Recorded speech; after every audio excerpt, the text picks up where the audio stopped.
Yo, what's up, guys? It's Noah here. And in today's video, we're going to be breaking down the NBA slate on Draftkings and Yahoo for Tuesday, December the 7th. We just got a little three-game Tuesday slate, so this will be, a relatively quick video. But as always, guys, we are going to go game by game. We're going to talk through each game on this three-game slate, break down each team, kind of give my early thoughts, what does stand out to me at first look. Now, even though it's a three-game slate, this is another day where we do have some key questionables. Right now, Luka's questionable, which is big. Obviously, that is going to completely change the slate if Luka's in or out. We're gonna have to keep an eye on that. We're gonna have to keep an eye on the status of Jaylen Brown, who is also questionable. Porzingis is expected to play though. Tim Hardaway is questionable, but really the big one that's going to change a ton is Luka. If Luka's in or out, that will definitely impact how we're approaching Dallas, the guys we want to be rostering on the Mavericks. We'll talk through if Luka's in, how am I going to approach it? If Luka's out, the guys you could be going to. But we'll go through each team and break down each game. We'll give out kind of an early core as well, what I do like at first look. But before we get started with the breakdown, as always, guys, please do hit the like button down below. I do always appreciate the likes. If you're new to the channel here, please do hit that subscribe button as well. And if you have not yet, check out the sponsor of the video, Prize Picks. Go sign up for Prize Picks. Use code Noah, and they will match your first deposit. They will give you a free bet up to $100. You can take a look at what Prize Picks has to offer. Take a look at their player props. They're more of a player prop based site, so you're just picking the over or the under on players' projections. You have to make at least 2 picks, but you can make up to 5 picks, win up to 10 extra money over there on Prize Picks. If you would like to sign up, check them out. Use code Noah. I've been playing a ton over on Prize Picks lately, been having some success. I do want to share with you guys, though, it's just an incredibly bad beat I had Monday night. So Monday night, we got word, late in the night that CJ McCollum was doubtful. That was unexpected. Obviously, McCollum was probable on Monday's slate. He was expected to play. And then we got word like an hour before the game started that McCollum was doubtful. So one of the things I always talk about in my videos and in live streams is if a key player gets ruled out, just go over to Prize Picks. You have to be really quick. You have to be at your computer, or you have to have notifications on your phone. You get these injury updates as soon as they happen. I saw the update that McCollum was downgraded to doubtful. I went over to Prize Picks. I took the overs on Nurkic, Norman Powell, Dennis Smith Jr., and then I paired them with the over on Chris Paul, who I kind of liked in the late games as well. And this is how it turned out. So this is the entry. I did a 4-pick power play, which is normally what I always like to play. On Prize Picks, you can play entries how you want to. You can do power play, flex pay. The power play, though, is, it's a higher payout. It's basically like a parlay, so you have to get every pick right. But if you do go 4 for 4, you win 10 extra money. I had $500 on this, potential to win $5,000. Obviously, Chris Paul went over. Nurkic went over. Those guys went over pretty easily. Norman Powell went over pretty easily. Dennis Smith Jr., 0.4 fantasy points I needed from him. I had over 30 fantasy points. He finished with 29.7. Let me tell you how this went down. So I even pulled up the play-by-play to show you guys. So Dennis Smith Jr., with 5 minutes and 28 seconds left in the fourth quarter, he had 30.7 fantasy points. He had gone over his projection. It was, I was expecting to win. He had gone over his projection. He was the only player that I had left that hadn't gone over. At this time, Nurkic had already gone over. Norman Powell had already gone over. So I was basically just sweating out Dennis Smith Jr. He went over with 5:28. He got a rebound, made a basket. That put him at 30.7 fantasy points. With 5 minutes and 28 seconds left in the fourth quarter, he scored -1 fantasy points. Literally, just don't do anything. Don't just stand in the corner. Don't lose points. And surely enough, he does nothing for about 3 minutes, which didn't matter because I didn't need him to do anything. But with 2 minutes and 18 seconds left, he had a turnover out of bounds pass for -1 fantasy points, which put him back down to 29.7. I wasn't really even paying attention I still had the game on my TV, but I really wasn't watching. I refreshed Prize Picks and I saw he went down to 29.7. So I'm like, are you shitting me? And I look at the play-by-play. I see he had a turnover. So now I'm watching the game. I'm locked in. I'm like, come on, Dennis Smith Jr. Just get a basket, get a rebound, do something, get an assist. You got 2 minutes. Of course, with 2 minutes in the game, he does nothing. He doesn't get a rebound, doesn't get an assist, doesn't make a basket, and he finishes with 29.7 fantasy points. So I lose that 4-pick power that would have won me $5,000 or $4,500 in profit. I mean, I've had so many bad beats like this on Prize Picks, but this is probably the worst fucking beat I've ever had in my life. I'm so tilted right now. I'm making this video on Monday night after the game's over. I'm so annoyed that I lost this, but it is what it is, man. We'll be back at it tomorrow. I still think Prize Picks is a great site to play on. You can take advantage of situations like this when players get ruled out. Yeah, you can go over, bet the over on the projections on the guys that benefit. Nurkic, 33.5 fantasy points without Dame and without Lillard, or without Dame and without McCollum. Like, that was way too low of a projection. Same with Dennis Smith Jr. He was going to play a ton of minutes. He played like 38 minutes. It was just unfortunate how that turned out. And then Norman Powell, he should have been projected for probably 29, 30 fantasy points once we knew, CJ McCollum was also out. Obviously, I was able to beat Prize Picks to it. I was able to take his over before they adjusted the lines. Easy way you can make money on Prize Picks. Sometimes, most of the time in those situations, you're probably going to win, but you obviously have just unfortunate times like this where you lose.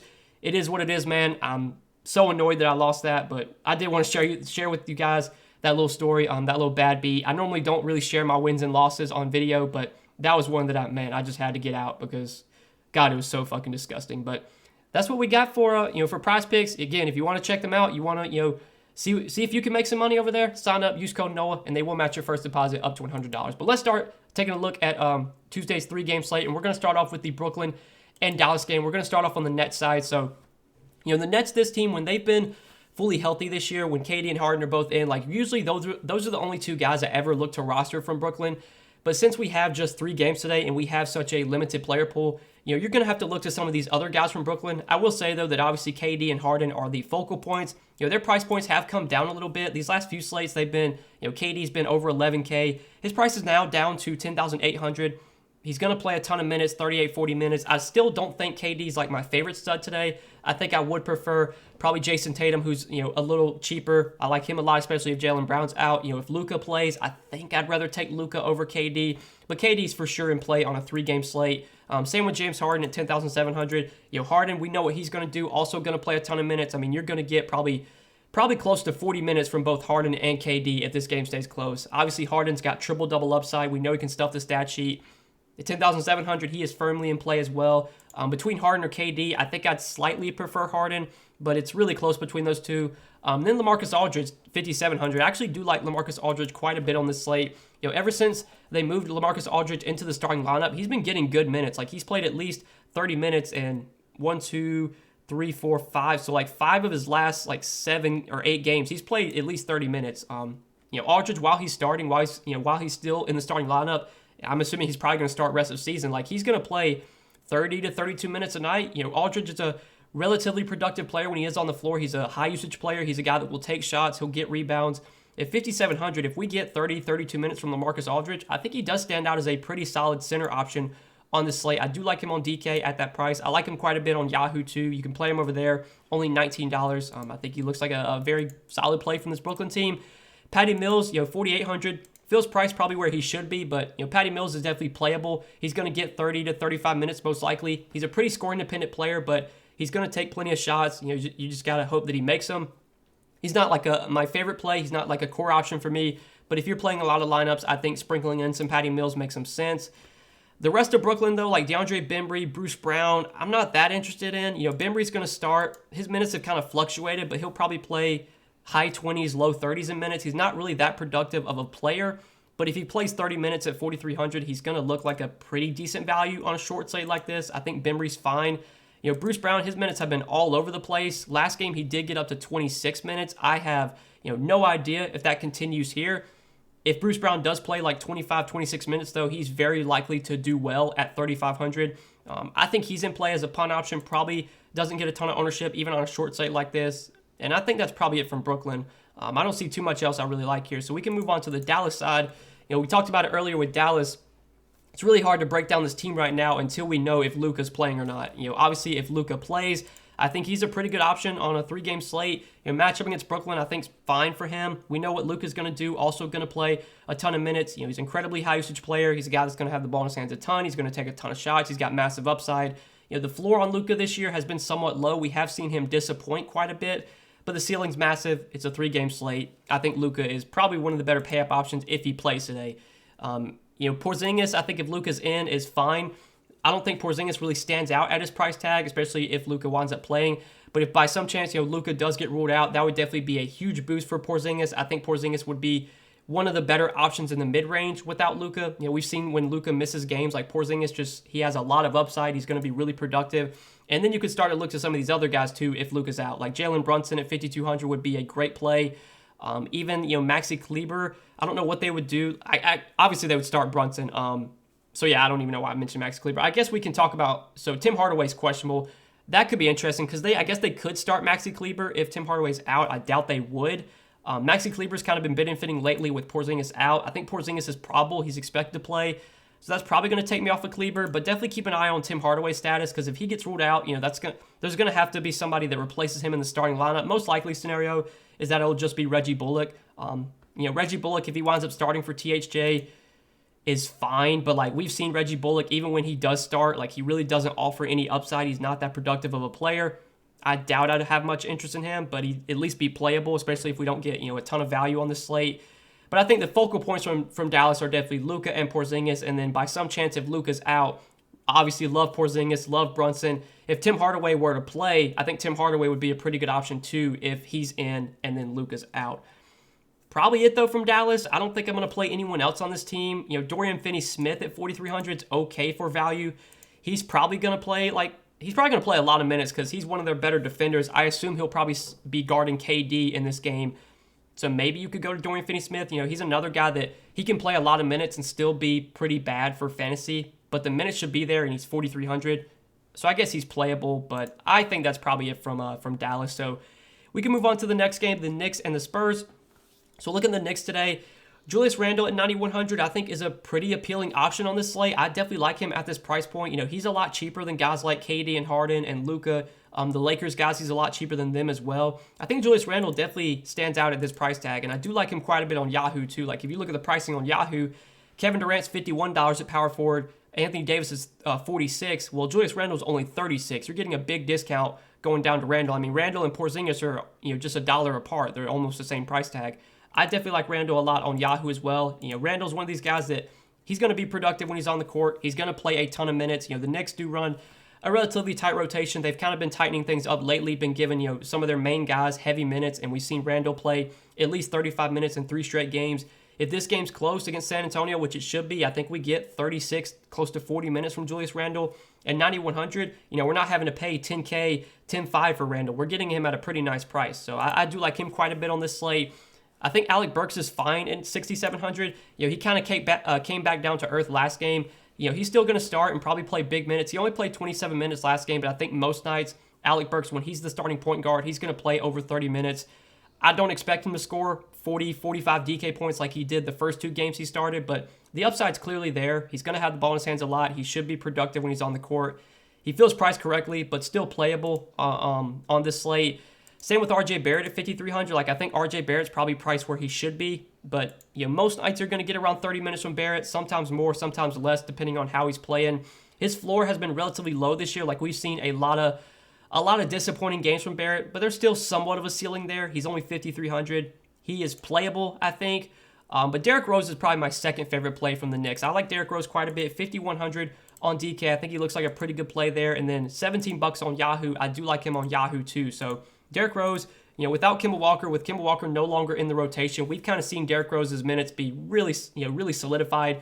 Even all season, even when Kemba was playing, Derrick Rose was still getting 20, 25 minutes a night. But now he's been getting 25, close to 30 minutes a night. I mean, you look at the last 2 games, 26, 24 minutes, got up to 35 minutes against Brooklyn. He should play probably 25, 26 minutes here off the bench. Derrick Rose is a pretty high usage player, and he is a pretty productive player when he's on the court. He does average around a fantasy point per minute. So if we project him to play 26 minutes, he projects for probably 28, 30 DK points. I think the matchup against San Antonio is pretty good. The Knicks have been playing at a really slow pace this year, but the Spurs, on the other hand, do play really fast. They are actually playing at the 5th fastest pace in the league. So I definitely like some of these Knicks guys just because I think the pace-up spot against San Antonio is pretty beneficial for them. Derrick Rose is someone I do have a good amount of interest in at 5,100. Quickly's fine. He's going to split some minutes with Rose and Burks. They'll play alongside each other too. Last game, you got 20 minutes from Quickly. I think most nights Quickly probably plays low 20s minutes. At 4,900, he doesn't really stand out. I would just much rather play Rose. But I think Evan Fournier at 4,700 is definitely viable. So Evan Fournier, kind of another guy, kind of similar to RJ Barrett. We've seen a pretty low floor from Evan Fournier this year. We've seen a lot of disappointing games from him, but we've also seen him play, a ton of minutes at times. And last game against Denver, he played 36 minutes. There was another game earlier this year where he got up to 42 minutes. I think if Evan Fournier does come out, shooting the ball well and he's playing well, I think Tom Thibodeau will play him like 35, 40 minutes. He's only 4,700. I think he's a pretty good value play on this slate. Like right now, we don't have a ton of value. That could obviously change if Luka gets ruled out. But I think Evan Fournier looks like a decent value as well. I do like him quite a bit at 4,700 on DK, and he's cheap on Yahoo too, $12. I think you can definitely play him on Yahoo as well. The Knicks are a team I kind of like on this slate. I don't think I'd be like playing like a ton of Knicks, like 4 or 5, but I think 2 or 3 Knicks definitely makes some sense because there are some guys here that are underpriced. Outside of the like outside of the guys we've talked about, Mitchell Robinson probably not going to go there. Now that Noel's back, now that Taj Gibson's healthy, like Mitchell Robinson, his minute ceiling isn't as high. That's it for the Knicks. Now on the Spurs side, this is a back-to-back for San Antonio, so keep an eye on the injury report. It wouldn't be surprising to see someone get ruled out here. We know Pop, in the past he likes to rest guys on back-to-backs. Just assuming that everyone plays though, Dejounte Murray at 9,500 I think is firmly in play on the slate. Dejounte Murray has just been so good this season. He's shown so much upside. He's shown such a high floor. You look at his game log, he's got at least 47 DraftKings points in 7 straight games now of at least 47 DK points for Dejounte Murray. He's shown triple-double upside. He stuffs the stat sheet. He does everything when he's on the floor. He gets defensive stats as well. The matchup against the Knicks is not the best, I guess. The Knicks play slow. They haven't been as good defensively this year. But I think Dejounte Murray at 9,500 is a really good play. I think, on a 3-game slate, he's obviously someone you're going to probably want to have in some lineups. Now, if I'm playing one lineup today, do I play Dejounte Murray? I don't know. Haven't built lineups yet, but I think he is a pretty strong option. He's for sure my favorite play from San Antonio. Derek White and Keldon Johnson, I think, are okay at their price tags. They don't really stand out, though. I think Jakob Poeltl at 5,900 is kind of appealing. I've kind of been on Jakob Poeltl a lot this season, especially lately, just because of his price. It's been so low. We've seen him, play really well, get pretty good minutes. Last 2 games, 31, 32 minutes.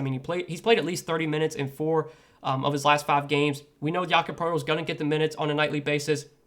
He is a pretty productive player when he's on the floor. He's going to average around a fantasy point per minute. He can, get rebounds. He can block shots. He can, score around the basket.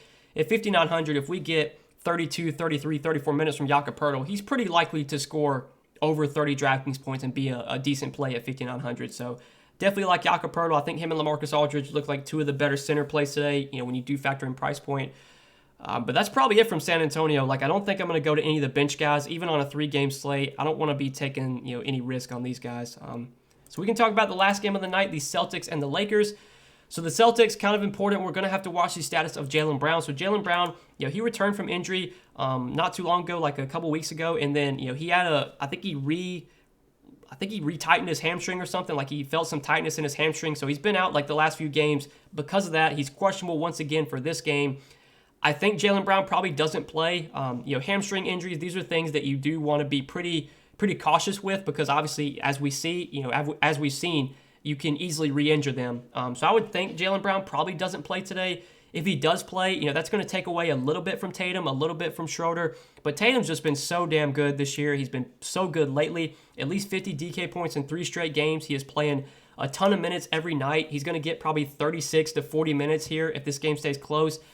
For what it's worth, he did put up a massive game against the Lakers earlier this season, 64 DK points in 33 minutes. The Lakers this year, they haven't really been that good defensively. They've been playing at a really fast pace, actually the second fastest pace in the league so far. It's a great spot for Tatum. I think he looks like a great option. If Jaylen Brown doesn't play, he'll look even better. 9,400 is probably too cheap for Tatum. Like, I think he should be like 10,300 like he was a couple days ago. I don't know why his price dropped so much, but yeah, 9,400. Tatum looks like a really strong play. And again, on Yahoo, $44 at small forward. LeBron and Tatum, I think, are 2 of the best small forwards on Yahoo. I slightly prefer Tatum over LeBron, but both are in play there. Just give me Tatum though for $44. Jaylen Brown, if he plays, I have no interest in. He's just been so bad since coming back from his injury. Just hasn't been the productive player that we've kind of seen in the past. I think at some point he's going to start playing well, but until we see it, I'm not going to pay $8,500 for Jaylen Brown. Al Horford is $7,100. I think is okay. He doesn't really stand out at his price point, but he's going to play probably 30 to 32 minutes if this game's close. Again, it's a fairly good matchup against a fast-paced Lakers team. Horford's viable. Schroeder's viable. I will say that if Jaylen Brown is out, then Schroeder would actually be a really good play. We've seen Schroeder benefit when Jaylen Brown has missed games. He did start last game against Portland. He's actually started the last few games. I think it's the last 2 games now. So the last 2 games, Jaylen Brown has been out, and Schroeder has started both games, 39 and 32 minutes, 35 and 52 DK points. Been really productive, been getting the minutes. Matchup against the Lakers is really favorable. I think Schroeder looks like a really good play if Jaylen Brown is out. If Jaylen Brown plays, then Schroeder's just kind of an okay option. Same could be said for Marcus Smart. Robert Williams on this slate, I don't love. I'd rather play Aldridge. I'd rather play Pirtle. I think that's it for Boston. I think we talked about all the guys I have interest in here. Now, on the Lakers side, the Lakers are a team I don't love on this slate. When they're fully healthy, it's always tough to predict, which Laker to go to. AD, I think, is probable for this game. I think all the Lakers guys are probable, so AD's probable. I think LeBron's probable. I think Carmelo, though, is actually questionable. So this is kind of important.